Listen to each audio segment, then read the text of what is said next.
Good morning, everybody, and welcome to our creative writing workshop this morning. We're really excited to talk through our Keystone Writing Competition and start to show you some of the key ingredients to write your stories and get your plans all ready to start writing.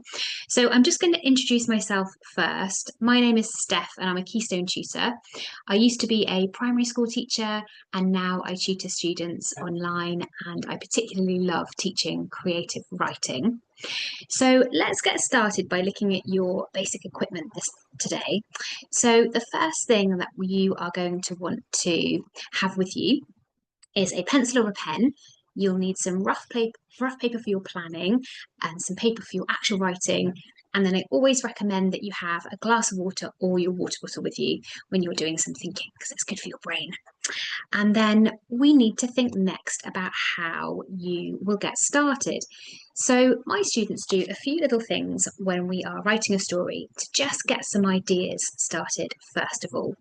So you can do something called a brain dump, where you have your title and you just write down any words or thoughts that pop into your mind in a list on your page. Or sometimes my students like to do a bit of a spider web. So they might pop their title in the middle of their page and then pop their ideas around the outside. And some of my students like to do a couple of little doodles just to write some ideas down through pictures on their page as well. So whichever one of those that feels like it might suit you, you can choose to do that. So we're going to have a little go at our first activity this morning. So I'm going to give you about 5 minutes now to have a look at our story titles. So we have 4 suggested story titles for our competition. We've got The Secret Door in the School Library, The Most Unforgettable School Trip, My Homework Came to Life, and A School Like No Other. So you can have a little think about which one you might like to choose this morning. You can also make your own title that's to do with school as well. And so this is going to be your couple of questions that you can now think through, talk through with your adult, or have a little jot down some ideas by yourself. So pick your title, and then you're just going to get a few thoughts down on your paper, pictures or words, to get you started. So good luck. You've got 5 minutes. Off you go.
Welcome back, everybody. Hopefully, you've had a chance to have a think about your title and pick a title, and then start to have a little think about what you might like to write about. So, we're going to go and have a look at our next activity this morning.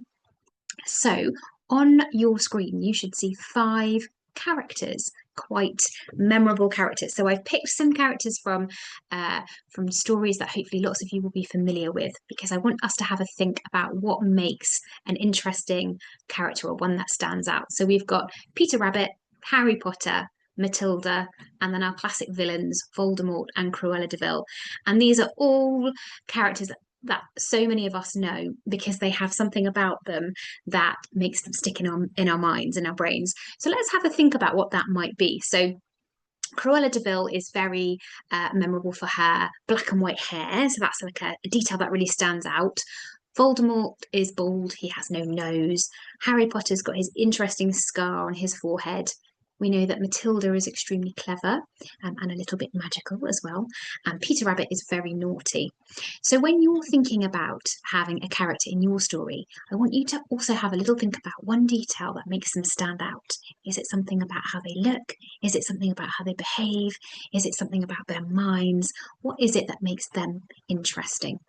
And just to help you think through your characters, I pop some suggestions of different characters on the board for you as well. So one of the things you can do is you can be in your story. So you can write your story as if you are the one in your story going on an adventure. Or you could choose to have a prince or a spy or a wizard or a farmer, a clown. Maybe if you're on a school trip, there might be a knight that comes to life inside a museum, maybe an assassin or a fairy or a detective. You might even have a grumpy snail on the way to school. So your characters they don't even have to be human. You can have an animal character perhaps. So there are a few suggestions for you there. So what I would like you to do for your second activity now is just to talk to your adult or work through by yourself and have a little think about who your main character will be and something that makes them stand out. Now, our word limit for your story is up to 500 words. So you're going to be writing about a page or two, so it probably is a good idea to just pick one main character rather than having too many for your story. So this is your activity focus this morning. Have a think about whether you'll be the main character or whether you'll choose someone else. And then have a little think about what your character might look like and what makes them interesting. And then jot that down on your piece of paper. Or perhaps you might want to draw a little picture instead. And I will come back in 5 minutes. Good luck.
Okay, welcome back, everybody. Hopefully, you've had a chance to think about who your main character will be and have a little think about what might make them stand out. So, we've made a good start to our story planning already. So, now we're going to go and have a look at the next ingredient that we will need, which is our setting. So, a setting description is something that you will want to do at the beginning of your story to let your reader know where they are and to just world them into the world that your story is going to take place in. And this is also the first place for you to really show some beautiful creative writing. So when we're writing our setting description, we want to start thinking about the five senses and how we can really describe where we are using some interesting vocabulary and all that sort of thing. So it's a great thing to really think about in your first paragraph. So here are some ideas for you. Where might your story take place? So let's say you've gone into the library and you've been sucked into the world of a book, or perhaps you've gone on a school trip. So maybe you're on a mountain or you're in a forest. Perhaps you are inside your school classroom or in the school library.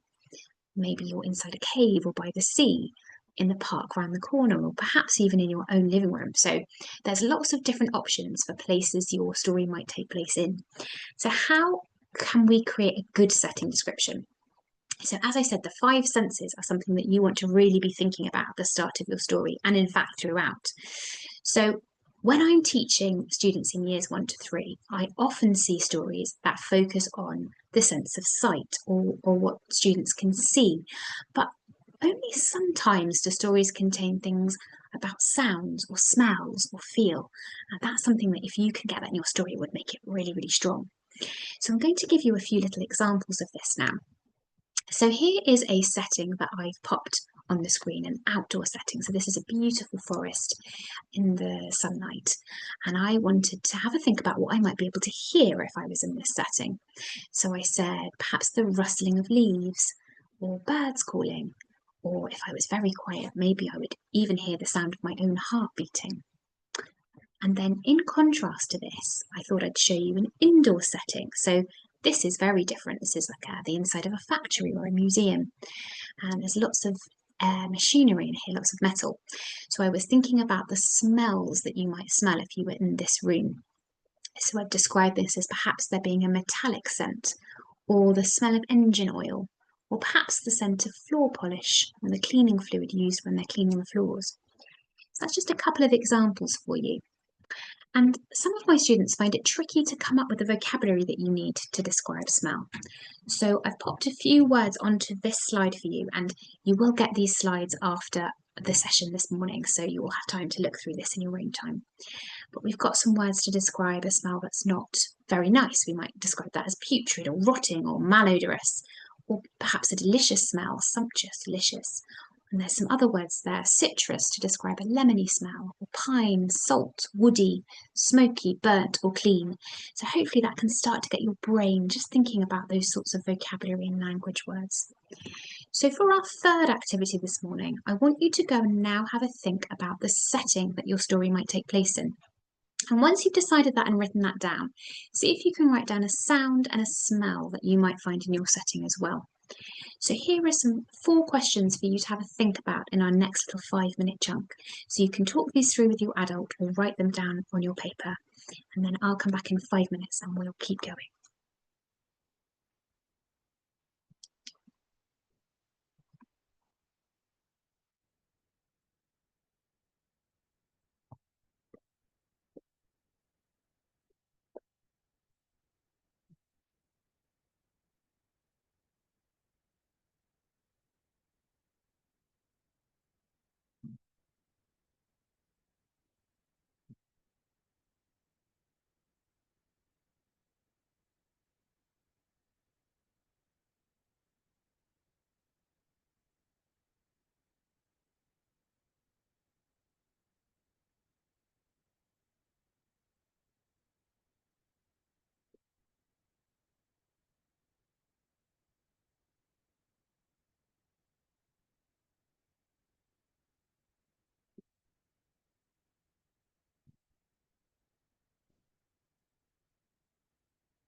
Welcome back, everybody. So, hopefully, you've had a chance to think about your setting now and start to think about some gorgeous adjectives and vocabulary words that you might want to pop into that setting to help describe it. So, let's go and have a look at our next activity. So, we're now going to have a little think about the structure of your story and how you might plan for the rest of your story. So, when you are writing a story at this stage, you need to think about your story in three parts. We have a beginning, a middle, and an end. And your beginning should contain a character description and a setting description. So actually, you've already made an excellent start because you should have both got some notes down for those two things. So then we want to move on to think about the middle of our story. And this is where we have a problem, some sort of conflict, something that's gone wrong. And this is going to be the dramatic part of your story, where you can, use some exciting vocabulary to make it really exaggerated, really grip your reader and make them want to keep reading to find out, whether we're going to solve the problem. And then once you've got your problem, you then move on to your ending. So this is where we do describe how to solve the problem, and then think about the ending of your story. So if we think about the middle next, the problem or the conflict, because we're only writing about 500 words in your story, again, you want to keep it quite simple to give yourself time to put lots of lovely description in as well. So we don't have time to go all around the world and go to space and all those sorts of things. So we want to think about a simple thing that might go wrong. For example, a thunderstorm might suddenly start and you might be outside and have nowhere to go to get out of the rain and the thunder and the lightning. Or perhaps there might be a thief that steals a precious possession of yours. You might trip and drop something on the floor and it might shatter, and that might be a disaster. Or perhaps even something as simple as stepping in a puddle and your foot getting wet. So once you've got your problem and your conflict, you then want to have a think about how you would solve that and then how you would end your story. So this is where we start to calm back down and we see how the character fixes what's happened, or something happens to help them, find the solution. And then do we want to end the story happily or have a fairy tale ending? So, for example, let's say after the thunderstorm, you might see the sun coming out and a beautiful rainbow appearing and everything drying off. And there we would have everything ending happily, as it would in a Disney story. Or perhaps we might want to have a cliffhanger. You might want to have a twist or a surprise at the end of your story, something that would make the reader unsure about what might happen next.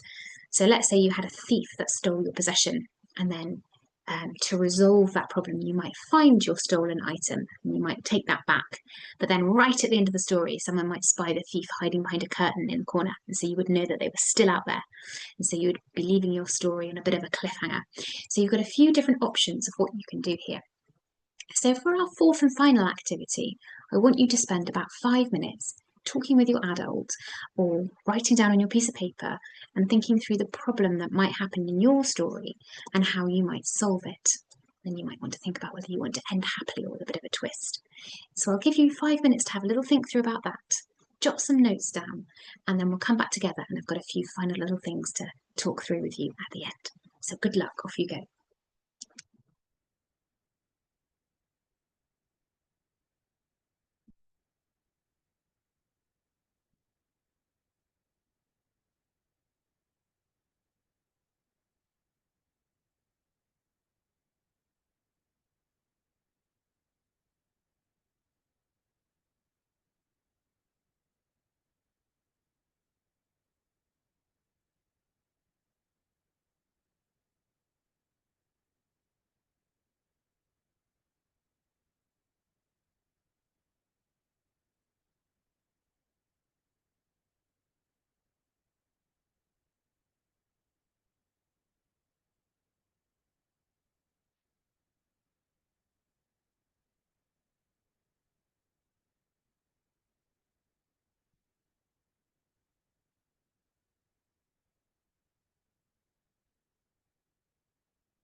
Okay, welcome back, everybody. So hopefully you've had a chance now to write down some little notes or have a think through the plan for your structure, how you'll start, your middle, your end, you'll have your character, you've got a setting description idea, and you've chosen your title. So you should now be in a really good position to start writing your story.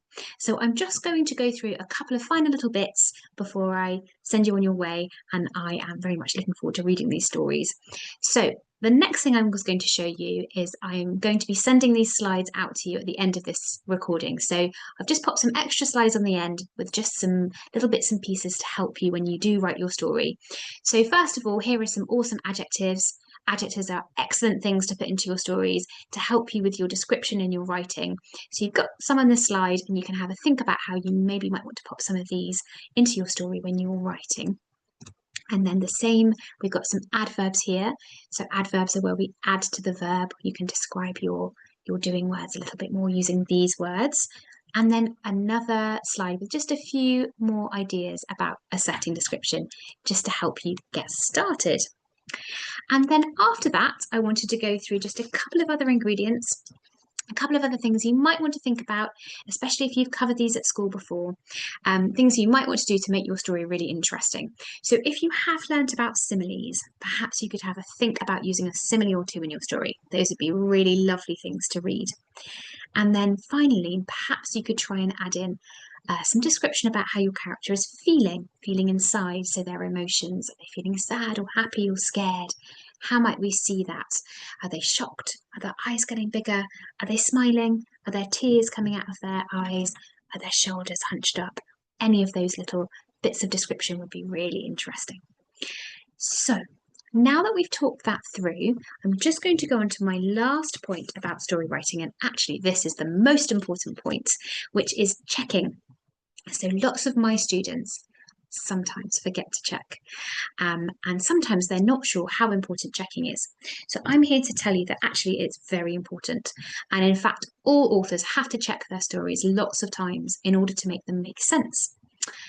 In fact, published authors actually have editors, and those are people whose entire job it is to check through their writing for spelling, punctuation, and grammar errors.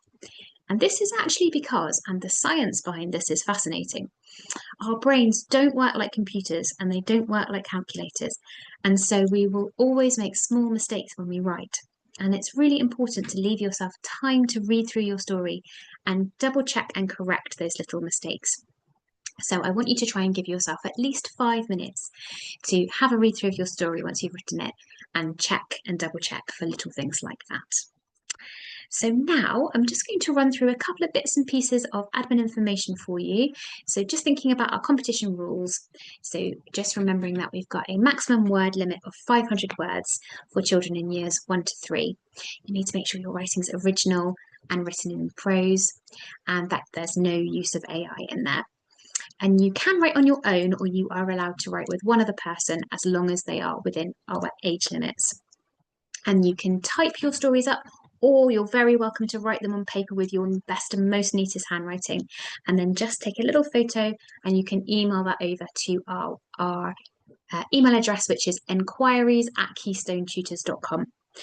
If you've got any questions about the competition or anything you've seen here today, you can also send over an email to that email address, and we're very happy to get back to you on there. And then just to go through our lovely prizes. So there will be one winner from each age category, and they will win a £75 Blackwell's Bookshop voucher and a creative writing masterclass. And then we will have 2 runners up, and they will both receive a free one-to-one creative writing masterclass as well. And then every entry you will have a certificate, so everyone will have something to show for writing their story. And then finally, our deadline. So just making sure that the stories are emailed in by Friday the 31st of October by lunchtime. And here is our email address again. And then you just need to make sure you've got your child's name and the school year in your email. So that is everything. So all that's left for me to say is good luck, everybody. Now you should have all the tools you need to write those stories, and I am really very excited to read them all. Okay, bye everybody.